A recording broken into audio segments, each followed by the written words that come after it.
গাড়িটাকে ভাই সেল করে দেবো। অ্যান্ড আই থিঙ্ক তোমরা লাস্ট ডের জন্য দেখে নাও।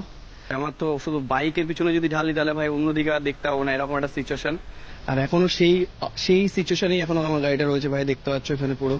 সো ফাইনালি গাইজ 41 days পর আমি আজকে ভিডিও শুট করছি। বাট ভাই খুবই একটা ব্যাড নিউজ হচ্ছে, যেটা কিনা তোমরা টাইটেল অ্যান্ড থাম্বনেল দেখে বুঝে গেছো। সো আমাদের মাঝখানে হয়তো আর Z9 থাকবে না, আর অনেক প্রবলেম চলছে ভাই, সেগুলো তোমাদেরকে পরে শেয়ার করছি। অ্যান্ড এই এক মাসে ভাই অনেক কিছু হয়ে গেছে। মানে আমি 1 থেকে 2 সপ্তাহ মতো ভাই জ্বরে পড়েছিলাম, মানে একদম খারাপ লেভেলে হেলথ ইস্যুতে ছিলাম। অ্যান্ড তারপরে 1-2 সপ্তাহ ধরে তো ভাই আমি পুরো বাইকের পিছনে, মানে এত টাইম দিয়েছি, এত দৌড়ে বেরিয়েছি ভাই বাইকের পার্টসের জন্য। সারা কলকাতা খুঁজে বেরিয়েছি ভাই, পার্টস পাচ্ছি না এরকম। আর শোরুমে তো ডাইরেক্ট বলে দিয়েছি ভাই পুরো 1 লাখ টাকা খরচা, সবকিছু মিলে আমার 1,20,25 হাজার টাকা খরচা পড়ে যাবে। সো ভাই বহুত আউট অফ বাজেট হয়ে আছে। অ্যান্ড আরো অনেক কিছু ঘটে গেছে, যেগুলো কিনা আমি তোমাদেরকে নেক্সট ভিডিওতে শেয়ার করবো। আর কিছু অপশন নেই ভাই আমার কাছে, এখন মনে হচ্ছে এটাকে সেল করে দিতে হবে ভাই। এছাড়া আমার কাছে এখন অপশন দেখতে পাচ্ছি না, বিকজ ভাই অনেক টাকার ব্যাপার আছে। আর এত টাকা পাওয়াটা মানে বুঝতেই পারছো এখন যেরকম প্রবলেম চলছে লাইফে। আর টাকা ভাই এমন একটা জিনিস ভাই, চারিদিকে দরকার পড়ে। আমার তো শুধু বাইকের পিছনে যদি ঢালি তাহলে ভাই অন্যদিকে আর দেখতে পাবো না, এরকম একটা সিচুয়েশন। সো জানি না কি করবো কি করবো না, বাট আমি এখন ডিসিশন নিলাম যে গাড়িটাকে ভাই সেল করে দেবো।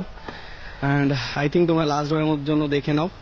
আর এখনো সেই সিচুয়েশনেই এখনো আমার গাড়িটা রয়েছে ভাই, দেখতে পাচ্ছ এখানে পুরো হেডলাইট মানে অলরেডি তোমাদেরকে দেখিয়েছি, আর নতুন করে কি বা দেখাবো। সো খুবই খারাপ লাগছে ভাই বলতে যে গাড়িটা আমাদের মাঝখানে থাকবে না, সেল করে দিচ্ছি। তো গাইজ আর লাইফে খুবই খারাপ সিচুয়েশন চলছে, খারাপ থেকে খারাপ সিচুয়েশন। মানে এই 1 থেকে 1.5 মাস রানিং, মানে এত খারাপ টাইম দেখেছি। মানে বাইক তো আমার অ্যাক্সিডেন্ট হয়ে পড়ে গেছে প্রায় 2 থেকে 2.5 মাসের কাছাকাছি। আর লাস্ট 1 মান্থে ভাই অনেক কিছু ঘটে গেল। অ্যান্ড আমার বাইকটা অ্যাক্সিডেন্টের পর থেকে ভাই আরো অনেক মানে বলে না, যখন খারাপ টাইম আসে ভাই তখন অনেক কিছু এক্সপিরিয়েন্স হয়। তো সেটাই ভাই, এই খারাপ সময়টা ভাই আমার একদিকে ভালোও লাগছে, আবার কোনো না কোনো জায়গায় খারাপও লাগছে ভাই। আর সহ্য করা যাচ্ছে না ভাই, মানে হয় না যে ডাউনফল খুবই ভালো লাগে, কারণ অনেক মানুষ চেনা যায়, অনেক কিছু এক্সপিরিয়েন্স হয় লাইফে, অনেক কিছু শেখা যায়। বাট ভাই আর এত ডাউনফল আমি আর সহ্য করতে পারছি না, নিতে পারছি না ভাই। এত ডিপ্রেশন, এত স্ট্রেস ভাই, এত টেনশন, মানে সিরিয়াসলি গাইজ অনেক মানে ভাই খারাপ লাগে ভাই, বহুত খারাপ লাগে। বাট ঠিক আছে ভাই, ডাউনফল আসবে অ্যান্ড এগুলো তো আসতেই থাকবে। বাস এটা তোমাদের সাপোর্টের দরকার, আর আমি তো আমার ফুল চেষ্টা করে যাবো ভাই। আর আমি জানি না ভাই ইউটিউবে আমি কতদিন থাকতে পারবো, কতদিন টিকতে পারবো, বিকজ ভাই ইউটিউবে থাকতে গেলে বিশেষ করে মোটো ব্লগে ভাই বহুত টাকার ইনভেস্টমেন্ট লাগে। সো বুঝতেই পারছো ভাই, আমি আমার লাইফে যতটা পারবো আমি আমার ইউটিউবে ফুল টাইম দেওয়ার চেষ্টা করবো। অ্যান্ড বাস আমি এটা থেকে ভয় পাই যে লাইফে এরকম কোনো সিচুয়েশন যাতে না আসে যে আমাকে মজবুরান আমাকে ইউটিউবটা ছাড়তে হয়। সো বুঝতেই পারছো, আর আমাকে একটু মানে আর ভাই হচ্ছে না, বিকজ আমাকে ফ্যামিলির দিকেও দেখতে হবে, ফ্যামিলির রেসপন্সিবিলিটি নিতে হবে, এগুলো সব দিকে দেখতে হবে ভাই। তো এত কিছুর পরে যদি ইউটিউবে না দিতে পারি, মানে টাকাটাই হলো ভাই লাইফে মেন প্রবলেম। সো বুঝতেই পারছো, আর টাকা না হলে ভাই মোটো ব্লগ কন্টিনিউ করা সম্ভব না। যারা মোটো ব্লগ আসতে চাও ভাই, তারা এগুলো জেনে নাও। আর যারা লাইফস্টাইল ব্লগ করে বা নর্মাল গেমিং করে, তো এগুলোতে ভাই কোনো ইনভেস্টমেন্ট লাগে না। আর ভাই মোটো ব্লগে এত ইনভেস্টমেন্ট লাগে, সে তো ভাই ভাবার ভাইরে। আর তার মধ্যে যদি এরকম অ্যাক্সিডেন্ট হয়ে যায় ভাই, তাহলে তো খতম ভাই। তো বাস গাইজ, অনেকে হয়তো আমাকে আনসাবস্ক্রাইব করে দেবে, মানে আমার সুপার বাইক নেই বলে। আর আমি জানি অনেকে আমাকে খুবই সাপোর্ট করো, খুবই ভালোবাসো, এরকম ভাই সাবস্ক্রাইবারদের সাথে অনেক সময় মিট হয়েছে ভাই, খুবই ভালো লাগে। অ্যান্ড যারা আমাকে এনএস থেকে সাপোর্ট করে আসে, যারা আমার কাছে যখন এনএস ছিল অ্যান্ড সুপার বাইক আসার পরে ভাই আরও বেশি সাপোর্ট করে, মানে বাইক যাই থাকুক ভাই, এরকম সাবস্ক্রাইবারও আছে যারা বাইকটার থেকে বেশি ইম্পর্টেন্স আমাকে দেয়। অ্যান্ড সেটা খুবই ভালো লাগে। অ্যান্ড আশা করো ভাই এরকমই সবাই সাপোর্ট করবে। অ্যান্ড বাস গাইজ, এরকমই সাপোর্ট করতে থাকো ভাই, বাইক যেই বাইকে থাকুক না কেন ভাই, আমি আমার বেস্ট দেবো। বাস সাবস্ক্রাইব করে দিও, আর আনসাবস্ক্রাইব করো না। আর নেক্সট ভিডিওতে আরও সারপ্রাইজ আছে, মানে একদিকে ব্যাড নিউজ আছে আর একদিকে ভাই গুড নিউজও আছে। আর মানে বুঝতেই পারছো, বাস একটুখানি কিছু জিনিস এখনো এই সব কিছু এই ভিডিওতে শেয়ার করছি না। নেক্সট ভিডিওর জন্য ওয়েট করো, নেক্সট ভিডিওতে আরও কিছু আসতে চলেছে ভাই, নতুন কিছু। অ্যান্ড তারপরে ভিডিওতে কিছু হয়তো ধামাকা হতে চলেছে, একটা হিন্টস দিয়ে দিলাম। সো বাস সাবস্ক্রাইব করো। আর ভাই 41 days পরে আমি ভিডিও শুট করছি ভাই, ব্লগে একটা ব্লগার ভাইব আসছে ভাই। সো মোটো ব্লগ তো অনেকদিন শুট করি না, এখন চলো ভাই বাকি মোটো ব্লগে কথা বলছি। অ্যান্ড চলো ভাই, আর একটুখানি এক্সস্টের সাউন্ডও শুনে নাও, মজা নিয়ে নাও। লাস্ট বারের জন্য ভাই এই বাইকের সাথে একটা রাইড হয়ে যাক ভাই। গাড়িটা এখন আমি রিজুয়াল গ্যারেজে দিয়ে চলে যাবো, বিকজ ওখান থেকেই ভাই পিক আপ করে নিয়ে চলে যাবে ভাই যে নেবে। ফাইনালি গাইস চলে এসেছি ভাই এখন মোটো ব্লগ ভিউতে। আর ভাই পুরো কষ্ট হয়ে গেছে ভাই, মানে 200-250 কেজির মতো, মানে 220 কেজি ভাই গাড়ির ওয়েট। আর কী বলবো ভাই, এত ওয়েটের গাড়ি মানে অনেক দিন ধরে ভাই, মানে বুঝতেই পারছো ভাই চালানো হয় না, তো ভাই একটুখানি হেভি ওয়েট মনে হচ্ছে এখন। বসে পাচ্ছেন? সো চলো এখন যাওয়া যাক রেজুলদা গ্যারেজের দিকে। তোমরা একটু সাউন্ড শুনে নাও ভাই।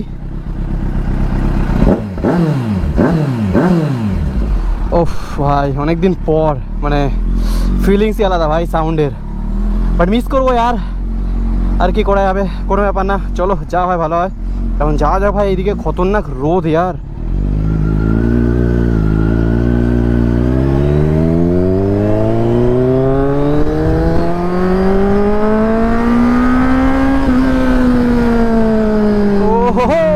ভাই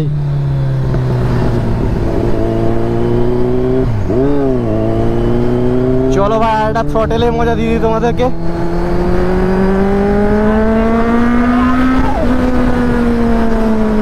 ও গাইস অনেকদিন পর এরকম পর হাইওয়ে, আর ভাই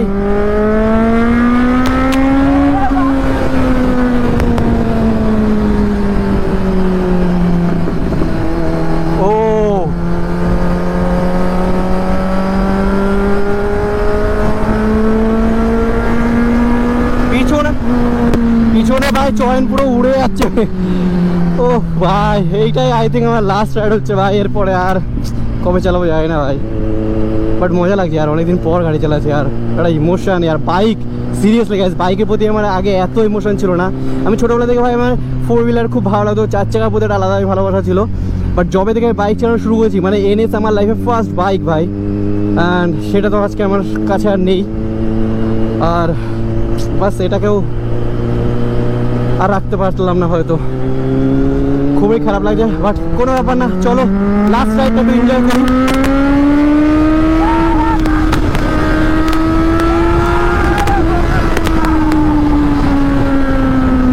ও ভাই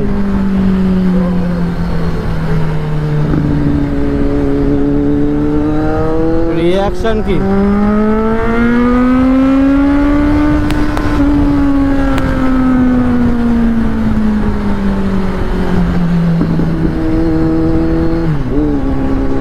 চলো একটু আরামসে যাওয়া যাক ভাই। হোটেলের মজা অনেকদিন পর নিলাম গাইস, সিরিয়াসলি মানে হাই আরপিএম এ যা মজা ভাই, মানে সুপার বাইকের থ্রটেলে যে মজাটা ভাই, এটা কোনো আলাদা বাইকে নেই ভাই। ইনলাইন 4 এর সাউন্ড ভাই স্মুথ ভাই, স্মুথ একদম।